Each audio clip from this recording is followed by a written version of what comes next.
ഇതിനുള്ള സൊല്യൂഷൻ എന്താണ്? Simple solution ആണ് ഓവർ തിങ്കിങ് ഉള്ളവർക്ക് പ്രാക്ടീസ് ചെയ്യാൻ പറ്റുന്നത്.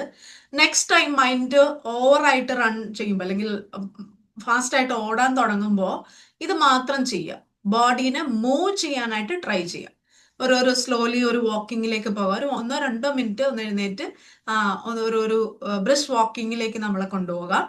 അല്ലെങ്കിൽ deep breath in breath out exercise ചെയ്യുക. ഒരു 5 to 10 times breath in breath out. സമയമെടുത്ത് ശ്വാസം ഉള്ളിലേക്ക് എടുക്കുക, സ്ലോലി ബ്രീത്ത് ഔട്ട് ചെയ്യുക. One of the powerful exercise ആണ് ടു കൺട്രോൾ അവർ മൈൻഡിനെ. ഓക്കെ.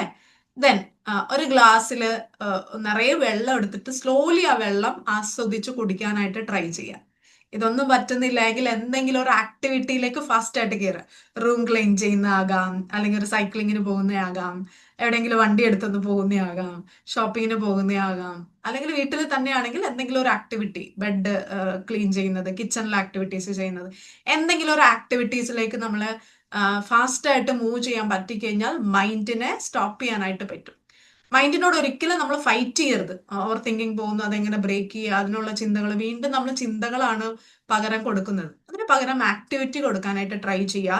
ബോഡിയെ സ്ലൈറ്റ്ലി മൂവ് ചെയ്താൽ സിമ്പിൾ ആയിട്ട് നമ്മുടെ മൈൻഡിനെ കൺട്രോളിലേക്ക് കൊണ്ടുവരാനായിട്ട് പറ്റും.